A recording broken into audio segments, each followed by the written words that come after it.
দৌলতমন হৈ নাযাওঁ কিয়, মোৰ ইমান যদি মোৰ ঠিক নহয়, মোৰ ভিতৰত যদি ইমান নাই, তেতিয়াহ'লে এইটো খালী এটা কলহ বুলি ধৰা হ'ব মাত্ৰ।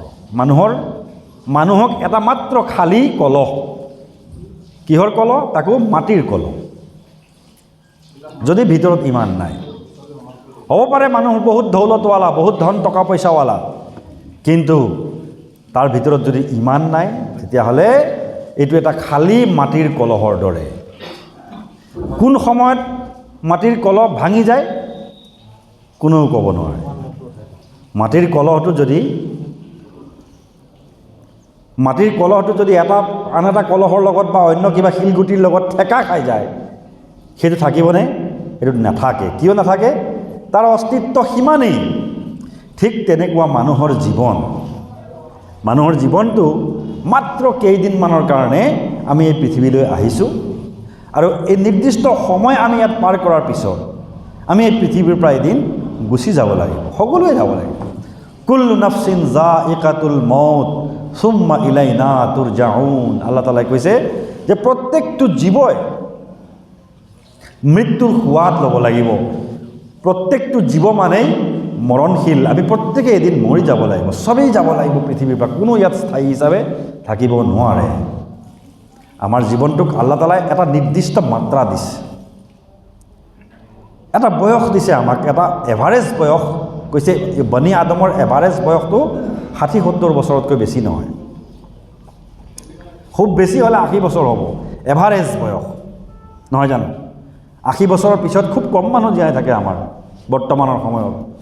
কৈছে বনি আদমৰ বয়সটো হৈছে 70-80 বছৰৰ, তাতকৈ বেছি আমাৰ বয়স নাপাওঁ। এই বয়সটোৰ ভিতৰতে চাওক, আমাৰ এটা মৰহালা আহে, সেইটো হৈছে শিশুকাল। এই শিশুকালত আমি কি কৰোঁ? আমি বহুত ৰং ৰহস্য কৰোঁ, কিবা কৰোঁ। আমাৰ পেৰেণ্টছসকল থাকে, আমাৰ মা বাবা থাকে। এই মা বাবাই আমাক এটা সময়লৈকে লালন পালন কৰে। তাৰপিছত আহে আমাৰ কিশোৰকাল, কৈশোৰকাল। তাত আমি পঢ়া শুনা কৰিব লাগে, আমি বিভিন্ন ইলম হাচিল কৰিব লাগে, জ্ঞান আহৰণ কৰিব লাগে। সেই সময়ত যাৰ ঘৰখন যেনেকুৱা হ'ব, ঠিক তেনেকুৱা তাৰ শিশুজনো সেই ঘৰখনৰ পৰা ঠিক তেনেকৈ উঠিব। মোৰ ঘৰখন যদি দিনদাৰ হয়, তেতিয়াহ'লে মোৰ সেই শিশু বা কিশোৰ কালটো দিনদাৰ ঘৰত মোৰ যেতিয়া লালন পালন হ'ব, লালিত পালিত হ'ম, তেতিয়া মোৰ বাচ্চাটো বা মোৰ ল'ৰা ছোৱালী সি ঠিক তেনেকৈ তেওঁৰ আধ্যাত্মিকতাটো গঢ়ি উঠিব।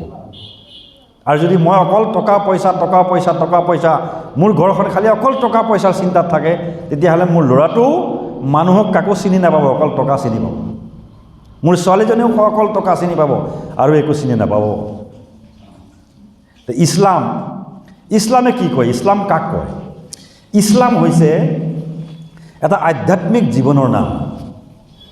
আধ্যাত্মিক জীৱন মানে ইয়াত মই যিকেইটা সময় এই পৃথিৱীত মই থাকিম, মোৰ কানেকশ্যনটো হ'ব লাগিব একমাত্ৰ আল্লাহ তাবাৰক ৱা তাআলা। মোৰ যিটো আধ্যাত্মিক কানেকশ্যন, মোৰ যিটো আত্মিক সম্পৰ্ক, এই সম্পৰ্কটো থাকিব লাগিব একমাত্ৰ আল্লাহ তাবাৰক ৱা তাআলাৰ লগত আৰু তেওঁৰ সুন্নতৰ লগত, আৰু নবী কৰিম সাল্লাল্লাহু আলাইহি ওয়াসাল্লামৰ সুন্নতৰ লগত থাকিব লাগিব।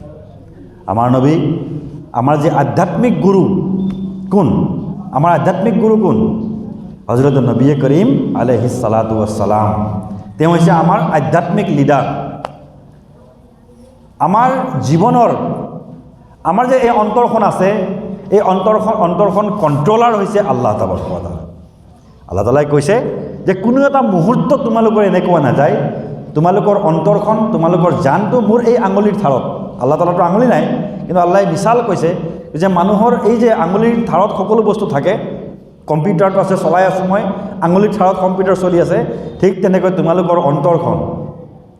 ইয়া মুছাৰৰিফাল কুলুব সাব্বিত কলবি আলা তাআতিক। কোনে আমি? ইয়া মুছাৰৰিফাল কুলুব সাব্বিত কলবি আলা দীনিক।